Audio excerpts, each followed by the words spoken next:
Hello and welcome to PodRocket. Today I'm here with Jorge Sancha, who's the co-founder and CEO of Tinybird. How are you, Jorge? Hey, I'm great. Thank you. Thank you for having me. Yeah, of course. So I'm excited to learn about Tinybird today and what you're building, and a lot of exciting things happening. I know recently just unveiling your Series A, couple a couple yesterday, I think. So very, Yeah, very just yesterday. yeah. Well, big congrats on that. So yeah, maybe you could give us a quick overview of what is Tinybird. Sure. So, Tinybird is a platform at the same time than a set of tools that allow developers to build data products over real-time data, over without having to worry about scale. So you can start throwing data at Tinybird, build some pipes, some SQL, and turn the result of those queries and those pipes into API endpoints that you can start exploiting right away from your applications. Got it. So I have some source of data. I'm kind of constantly sending it into Tinybird. And what kind of data format might that be? Like, could it be any shape of data, any protocol, any format, or what is like the API for ingesting data into Tinybird?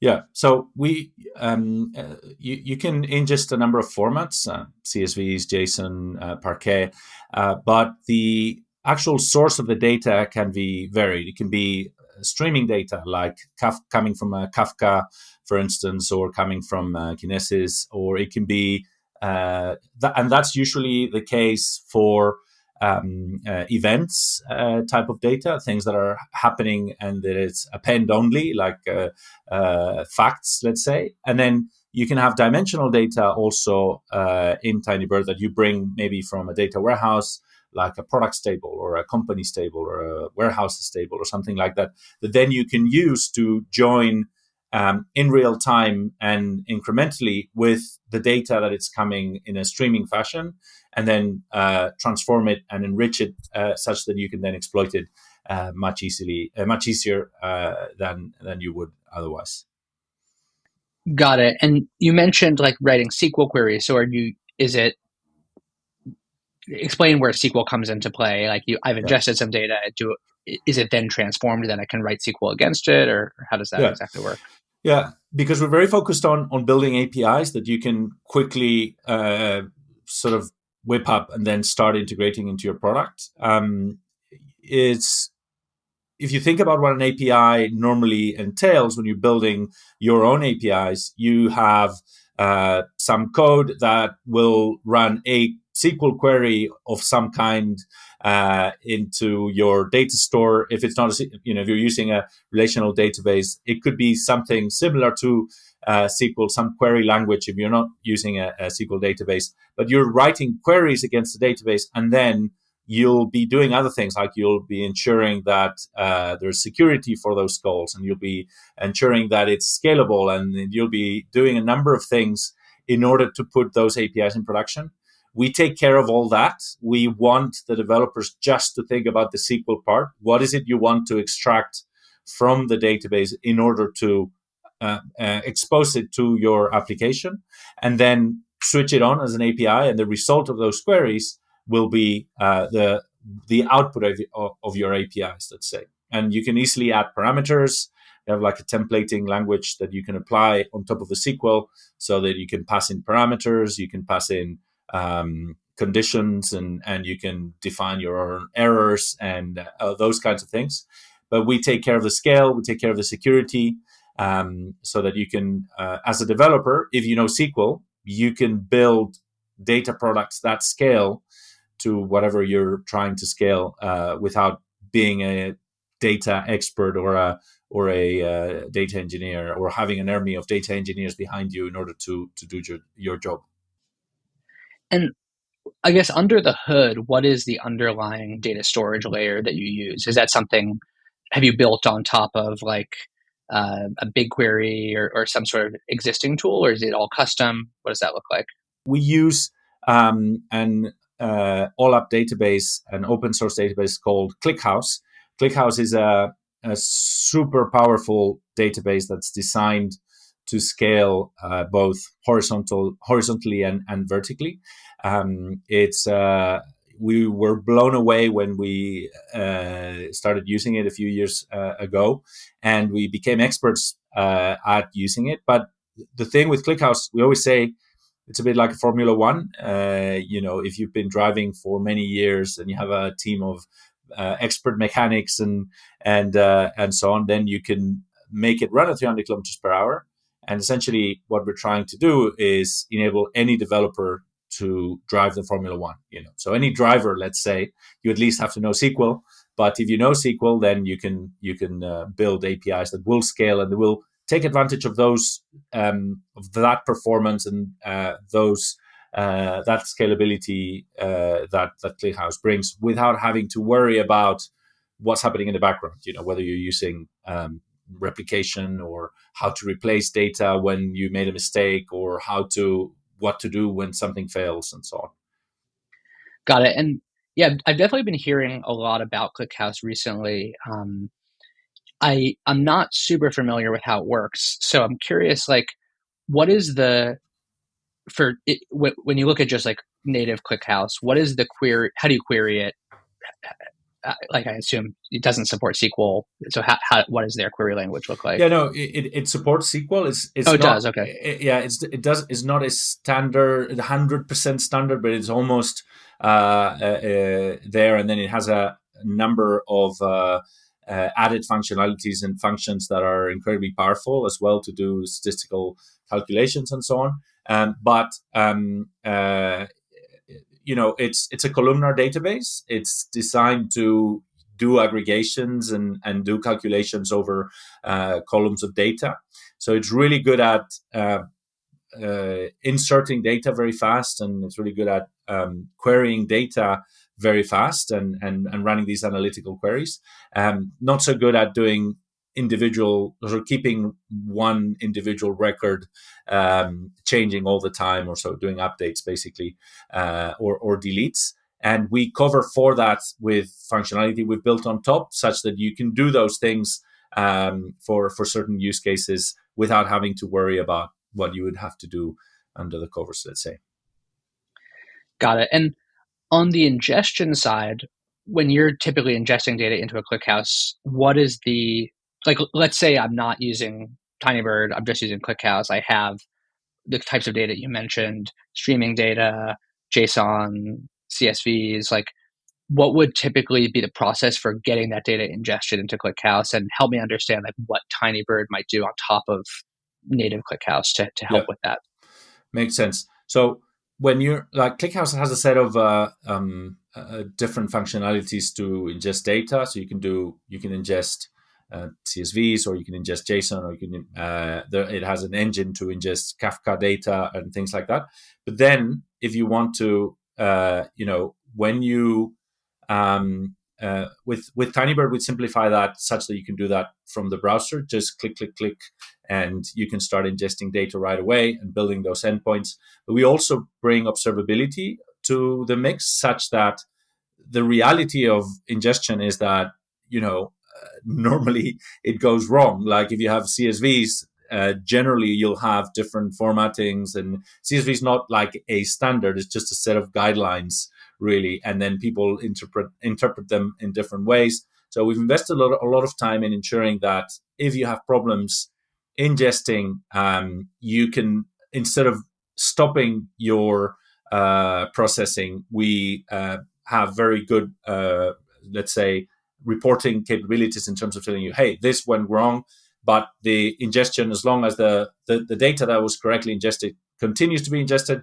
and the one that it's had problem is here, and you can fix it and then add it to the other rest. So we build functionality around ingestion such that you don't have to go deep into the logs to figure out exactly what happened, but actually you can just quickly solve it and understand what's going on. So we're basically building on top of the things that ClickHouse already has and replacing some of the things. For instance, we have our own Kafka ingestion. We don't use ClickHouse own Kafka engine, because we it was limiting us in some of the things we wanted to do, such as not having to define a schema. For instance, when you start ingesting, in Tinybird, the schema gets defined automatically based on the data that it's coming in. Whereas in ClickHouse, you'll have to define that schema and then iterate and so on. So we make all of that iteration that is required when you're building a data product. We make that iteration easy for anyone, irregardless of how knowledgeable they are around ClickHouse.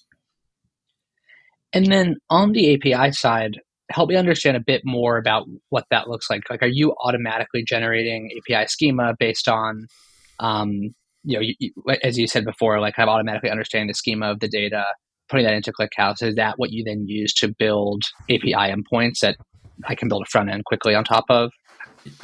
More or less, yes. Essentially, we've built in Tinybird. You have the concept of data sources, and you have the concept of pipes. Data sources is how we abstract sources of data that could be coming from different places. So it could be a Kafka topic, and you want to join it with a CSV that you ingest every hour, for instance, or some other data stream that you want to join with. And then with pipes, you can materialize data on ingestion. So as data comes in, you can be transforming it and materializing it. But you can also create API endpoints. So these pipes are very similar to, or very, so they're inspired by Jupyter notebooks. I don't know if you're familiar with them, or Python notebooks, such that you can write a simple query and then use another node to query the result of that previous query.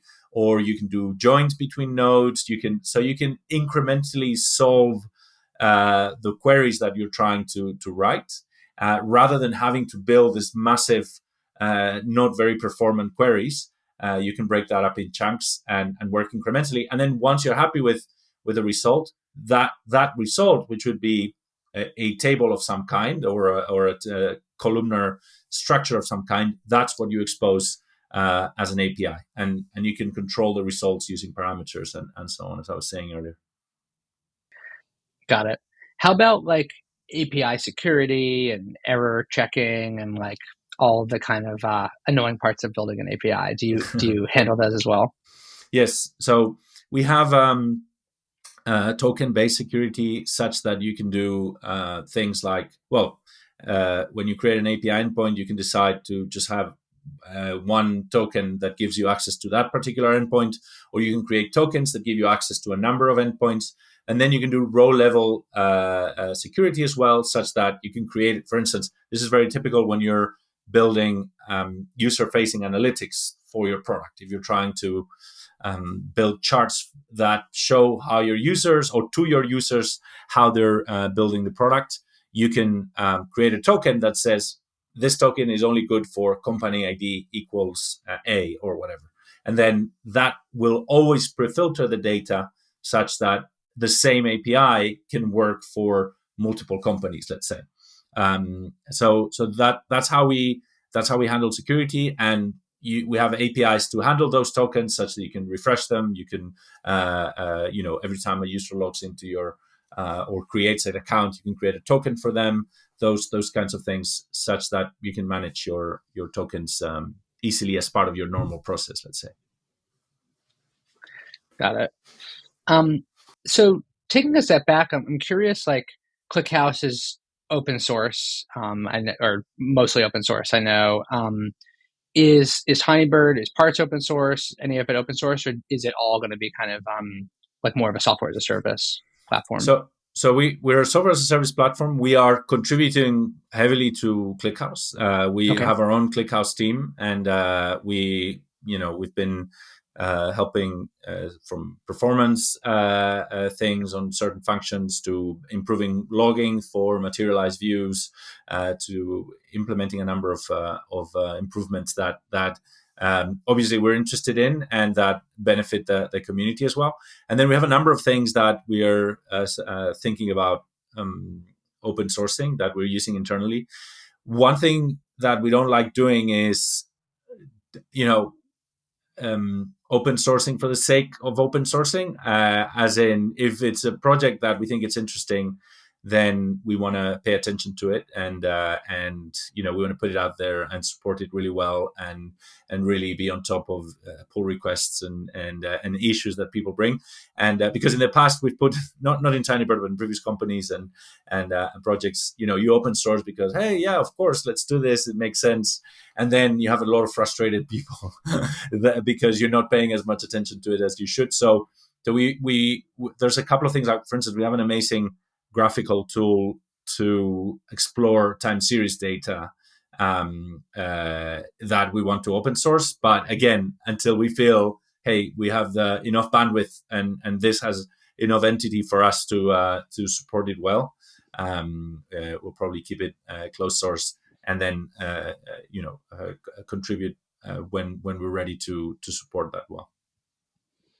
Yeah, that makes a lot of sense. And people often underestimate the burden of open sourcing something and doing it well in terms of managing the community and responding to issues and pull requests and marketing the open source. And so definitely makes sense to only do it if there's like a strong need to do so, or it's particularly valuable for the community. Exactly. I'm curious. So I know with ClickHouse, they came out a few years ago, and then more recently, there's been a company started with a lot of the original builders of ClickHouse, and they're now launching their own software as a service cloud offering of ClickHouse. So I think that's going to have like some of the things that make it easier to develop, like automatic scaling, and it's hosted, so you don't need to worry about a lot of the more difficult parts. So I'm curious, like, will that be competition for Tinybird at all? I mean, I know that there's more you do in terms of building the APIs on top of the data that I don't think ClickHouse really covers, but would you see that as competition or is more complementary? Look, it's very, of course, there'll be competition in terms of certain use cases, but I think we're targeting very different people in the sense that there's always going to be users and for databases that want to have full control of every single parameter of a database and full control over the whole life cycle of it.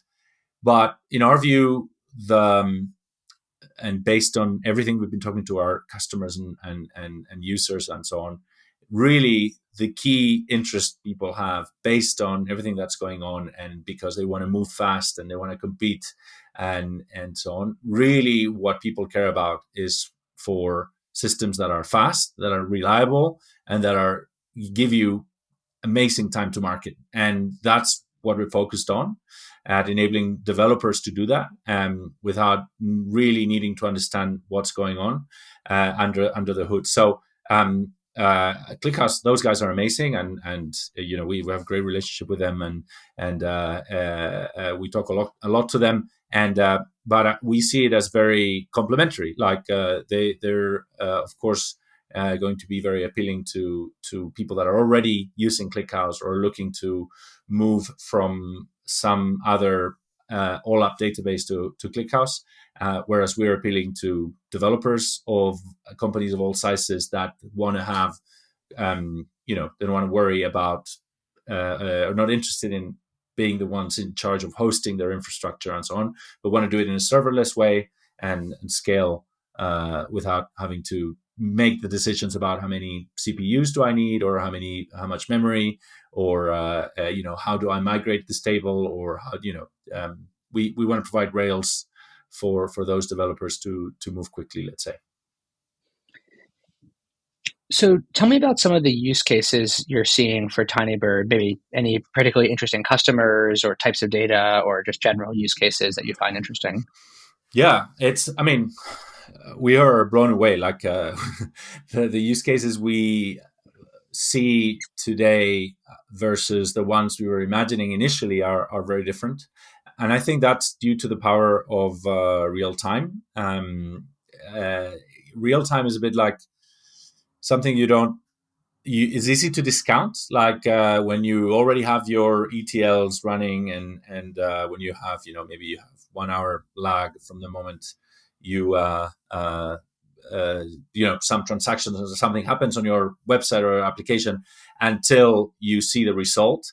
And a lot of people tell us, no, we don't really need real time. But actually, what we are seeing is that once you start doing things, or you realize you can do things in real time, it fundamentally can change how you operate your business, because it enables you to work in a different way. You start thinking about it in a different way. You start thinking about it in a more reactive and a more opportunistic base. Like, hey, if I know right now if my campaign is functioning or not as I expected, I can react to it immediately. I can even automate all those insights and react to changes automatically. Whereas before, analytics has always been used to understand the past. Now is much more about, you can actually affect the experience of your users in real time, which is pretty powerful. So we see a lot of use cases from user-facing analytics, which is like our the one we've more repeated more, because we can take events either through a Kafka or directly through our own HTTP high-frequency ingestion endpoint, and immediately expose those results as charts, so that customers can see in real time how other their users are experiencing their applications and services and so on. Vercel, for instance, which is I don't know if you're familiar with Vercel, but they're a great company, platform as a service for building React applications and Next.js applications, and to scale them. So very similar to what we do, but for code rather than data. These guys, for instance, power Vercel Analytics with Tinybird, such that their users can see in real time how their applications are being experienced. So that's a very typical use case for us. But we have others like real-time personalization, for instance. I was sort of alluding to this.